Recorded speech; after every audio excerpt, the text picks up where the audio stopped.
ਗੋਂਡ ਆਕਾਸ ਗਗਨ ਪਾਤਾਲ ਗਗਨ ਹੈ, ਚਹੁ ਦਿਸ ਗਗਨ ਰਹਾਏ ਲੇ।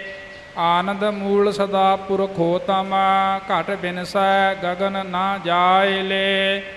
ਮੋਹਿ ਬੈਰਾਗ ਭਇਓ ਇਹੋ ਜੀਉ ਆਏ, ਕਹਾ ਗਇਓ ਰਹਾਉ। ਪੰਚ ਤਤ ਮਿਲ ਕਾਇਆ ਕੀਨੀ, ਤਤ ਕਹਾ ਤੇ ਕੀਨ ਰੇ। ਕਰਮ ਬਧ ਤੁਮ ਜੀਉ ਕਹਿਤ ਹੋ, ਕਰਮ ਹੈ ਕਿਨ ਜੀਉ ਦੀਨ ਰੇ। ਹਰ ਮਹਿ ਤਨ ਹੈ, ਤਨ ਮਹਿ ਹਰ ਹੈ, ਸਰਬ ਨਿਰੰਤਰ ਸੋਇ ਰੇ। ਕਹਿ ਕਬੀਰ RAM ਨਾਮ ਨਾ ਛੋਡਾ, ਸਹਜੇ ਹੋਏ ਸੋ ਹੋਏ ਰੇ। ਰਾਗ ਗੋਂਡ ਬਾਣੀ ਕਬੀਰ ਜੀਓ ਕੀ, ਘਰ ਦੂਜਾ ਇੱਕ ਓੰਕਾਰ ਸਤਿਗੁਰ ਪ੍ਰਸਾਦ। ਭੁਜਾ ਬਾਂਧ ਪਿਲਾ ਕਰ ਡਾਰਿਓ, ਹਸਤੀ ਕਰੋਪ ਮੂੰਡ ਮਹਿ ਮਾਰਿਓ। ਹਸਤ ਭਾਗ ਕੈ ਚੀਸਾ ਮਾਰੈ, ਇਆ ਮੂਰਤ ਕੈ ਹਉ ਬਲਿਹਾਰੈ। आहे मेरे ठाकुर तुमरा जोर, काजी बकबो हस्ती तोर रहाओ। रे महावत तुझ डारो काट, इसह तुरावहो घलहो साट। हस्त न तोरै धरै ध्यान, वा कै हृदय बसै भगवान। क्या अपराध संत है कीना, बांध पोट कुंचर कौ दीना।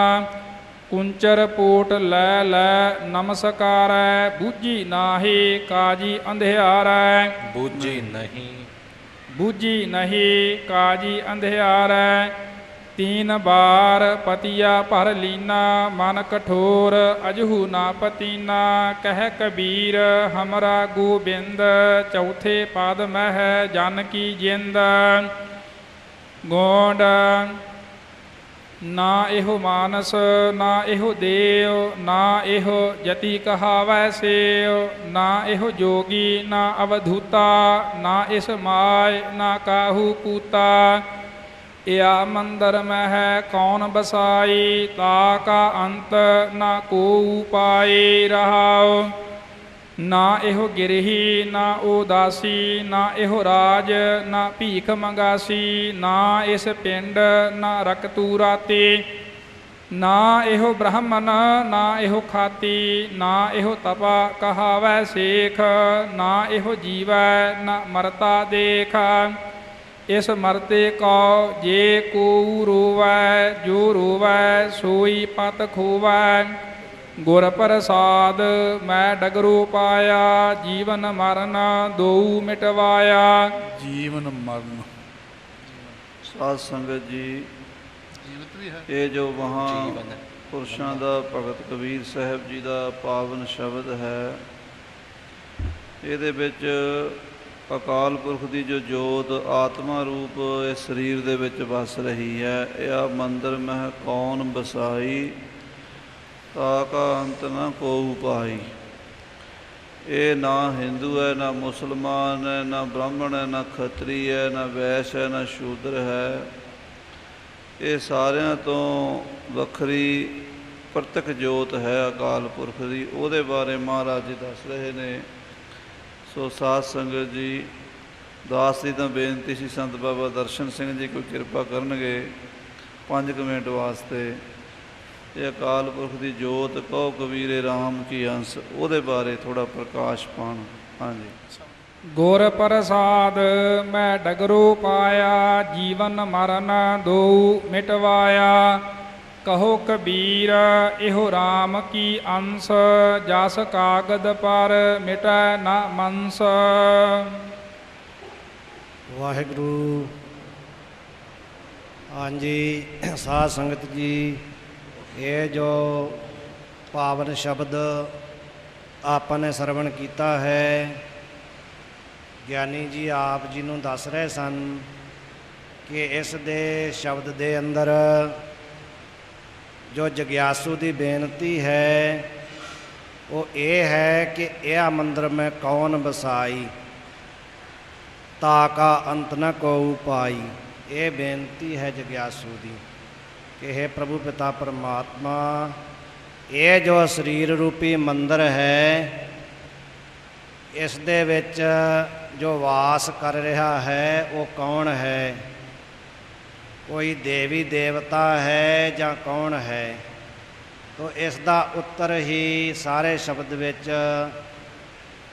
ਭਗਤ ਜੀ ਨੇ ਦਿੱਤਾ ਹੈ ਕਿ ਇਹ ਜੋ ਇਸ ਸਰੀਰ ਰੂਪੀ ਮੰਦਰ ਦੇ ਵਿੱਚ ਚੇਸ਼ਟਾ ਜਿਸ ਦੇ ਦੁਆਰਾ ਸਰੀਰ ਦੀ ਹੋ ਰਹੀ ਹੈ, ਸਾਡੇ ਇੰਦਰੇ, ਸਾਡਾ ਦੇਖਣਾ, ਸੁਣਨਾ, ਪੜ੍ਹਨਾ, ਲਿਖਣਾ, ਜੋ ਕੁਛ ਵੀ ਹੋ ਰਿਹਾ ਹੈ, ਜਿਸ ਚੇਤਨ ਦੇ ਦੁਆਰਾ ਹੁੰਦਾ ਹੈ, ਉਸ ਦੀ ਕੋਈ ਉਸ ਦਾ ਚਿਹਨ ਚੱਕਰ ਨਹੀਂ ਨਿਸ਼ਚਿਤ ਕੀਤਾ ਜਾ ਸਕਦਾ, ਵਾਸਤਵਿਕ ਨਹੀਂ ਕੀਤਾ ਜਾ ਸਕਦਾ।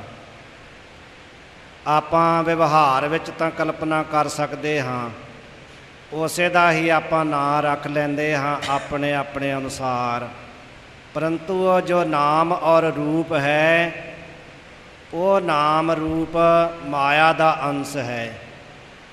ਕਿਉਂਕਿ 5 ਅੰਸ਼ ਮੰਨੇ ਜਾਂਦੇ ਹਨ, 2 ਮਾਇਆ ਦੇ ਹਨ ਔਰ 3 ਬ੍ਰਹਮ ਦੇ ਅੰਸ਼ ਹਨ। 2 ਮਾਇਆ ਦੇ ਅੰਸ਼ ਕਿਹੜੇ ਹਨ? ਨਾਮ ਅਤੇ ਰੂਪ। ਔਰ 3 ਬ੍ਰਹਮ ਦੇ ਅੰਸ਼ ਹਨ। ਉਹ ਕੀ ਹਨ? ਅਸਤੀ, ਭਾਂਤੀ ਔਰ ਪ੍ਰਿਯ। ਅਸਤੀ, ਭਾਂਤੀ, ਪ੍ਰਿਯ ਸੰਸਕ੍ਰਿਤ ਵਿੱਚ ਬੋਲ ਦਿੰਦੇ ਹਨ। ਔਰ ਥੋੜ੍ਹਾ ਜਿਹਾ ਸਰਲਤਾ ਨਾਲ ਸਮਝੀਏ ਤੇ ਸਤ ਚਿੱਤ ਆਨੰਦ ਉਹਨੂੰ ਹੀ ਕਹਿੰਦੇ ਹਨ। ਸਤ ਚਿੱਤ ਆਨੰਦ, ਅਸਤੀ, ਭਾਂਤੀ, ਪ੍ਰਿਯ। ਇਹ ਜੋ ਸਤ ਚਿੱਤ ਆਨੰਦ ਅੰਸ਼ ਹਨ, ਇਹ ਬ੍ਰਹਮ ਦੇ ਅੰਸ਼ ਹਨ, ਭਾਵ ਇਹ ਬ੍ਰਹਮ ਰੂਪ ਹੀ ਹੈ, ਇਹਨਾਂ ਦਾ ਨਾਸ ਨਹੀਂ ਹੁੰਦਾ। ਇਹ ਜੋ ਸਤ ਚਿੱਤ ਆਨੰਦ ਬ੍ਰਹਮ ਹੈ, ਉਹ ਹੀ ਸਾਨੂੰ ਨਾਮ ਰੂਪ ਵਿੱਚ ਪ੍ਰਤੀਤ ਹੋ ਰਿਹਾ ਹੈ। ਉਸੇ ਦਾ ਹੀ ਅਸੀਂ ਨਾਮ ਰੱਖਦੇ ਹਾਂ, ਉਸੇ ਦੇ ਹੀ ਆਕਾਰ ਦੀ, ਰੰਗ ਦੀ ਕਲਪਨਾ ਕਰਦੇ ਹਾਂ। ਉਸ ਦੇ ਅੰਦਰ ਹੀ ਅਸੀਂ ਸਾਰੇ ਧਰਮ ਦਾ ਕਲਪਨਾ ਕਰ ਲੈਂਦੇ ਹਾਂ। ਸੁੱਖ ਦੁੱਖ, ਜੰਮਣ ਮਰਨ, ਹਰਸ਼ ਸ਼ੋਕ, ਪਾਪ ਪੁੰਨ, ਸਾਰਾ ਹੀ ਅਸੀਂ ਕਲਪਨਾ ਕਰ ਲੈਂਦੇ ਹਾਂ ਅਗਿਆਨ ਦੇ ਕਾਰਨ। ਪਰ ਕਬੀਰ ਸਾਹਿਬ ਜੀ ਨੇ ਨਿਰਣੇ ਇਹ ਕੀਤਾ ਹੈ ਅੰਤ 'ਤੇ ਜਾ ਕਰਕੇ ਕਿ ਕਹੋ ਕਬੀਰ ਇਹੋ ਰਾਮ ਕੀ ਅੰਸ, ਜਸ ਕਾਗਦ ਪਰ ਮਿਟੈ ਨਾ ਮਨਸ। ਇਹ ਜੋ ਇਸ ਸਰੀਰ ਰੂਪੀ ਮੰਦਰ ਦੇ ਵਿੱਚ ਰਹਿ ਰਿਹਾ ਹੈ, ਜਿਸ ਦੇ ਬਾਰੇ ਆਪ ਜੀ ਨੇ ਸਰਵਣ ਕਰ ਹੀ ਲਿਆ ਕਿ ਨਾ ਇਹੋ ਮਾਨਸ, ਨਾ ਇਹੋ ਦੇਓ, ਨਾ ਇਹੋ ਜਤੀ ਕਹਾਵੈ ਸੇਓ। ਨਾ ਇਹ ਕੋਈ ਮਨੁੱਖ ਹੈ, ਨਾ ਦੇਵਤਾ ਹੈ, ਨਾ ਜਤੀ ਹੈ, ਨਾ ਅਵਧੂਤ ਦਾ ਅਰਥ ਹੈ ਕਿ ਨਾ ਵਿਰਕਤ ਹੈ, ਔਰ ਨਾ ਹੀ ਕਿਸੇ ਦਾ ਇਹ ਪੁੱਤਰ ਹੈ, ਨਾ ਹੀ ਇਸ ਦੀ ਕੋਈ ਮਾਤਾ ਪਿਤਾ ਹੈ। ਇਹ ਜੋ ਰਹਿ ਰਿਹਾ ਹੈ, ਇਹ ਕੌਣ ਹੈ ਫਿਰ? ਜਦੀ ਇਹ ਜਿੰਨੇ ਗਿਣਾ ਦਿੱਤੇ ਤੇ ਇਹਨਾਂ ਵਿੱਚੋਂ ਨਹੀਂ, ਤੇ ਆਪਾਂ ਤਾਂ ਇਹੀ ਸਮਝੇ ਬੈਠੇ ਹਾਂ ਕਿ ਮੈਂ ਫਲਾਣੇ ਦਾ ਪੁੱਤਰ ਹਾਂ, ਫਲਾਣਾ ਮੇਰਾ ਪਿਤਾ ਹੈ, ਫਲਾਣੀ ਮੇਰੀ ਮਾਤਾ ਹੈ। ਕਬੀਰ ਸਾਹਿਬ ਕਹਿੰਦੇ ਹਨ ਕਿ ਕੁਛ ਵੀ ਨਹੀਂ, ਤੇ ਫਿਰ ਹੈ ਕੀ? ਤੇ ਯਥਾਰਥ ਰੂਪ ਦੇ ਵਿੱਚ ਅਸਤੀ, ਭਾਤੀ, ਪ੍ਰੇ, ਸਤ ਚਿੱਤ ਆਨੰਦ ਹੀ ਹੈ, ਬ੍ਰਹਮ ਹੀ ਹੈ। ਉਸ ਦੇ ਦੁਆਰਾ ਹੀ ਸਾਰੀ ਚੇਸ਼ਟਾ ਹੋ ਰਹੀ ਹੈ। ਉਹ ਹੀ ਕਹੋ ਕਬੀਰ ਇਹੋ ਰਾਮ ਕੀ ਅੰਸ਼। ਇਹ ਰਾਮ ਕੀ ਅੰਸ਼ ਹੈ। ਤੇ ਰਾਮ ਕੀ ਅੰਸ਼ ਦਾ ਅਰਥ ਕੀ ਹੈ? ਅੰਸ਼ ਦਾ ਅਰਥ ਤੇ ਭਾਗ ਹੁੰਦਾ ਹੈ, ਟੁਕੜਾ ਹੁੰਦਾ ਹੈ।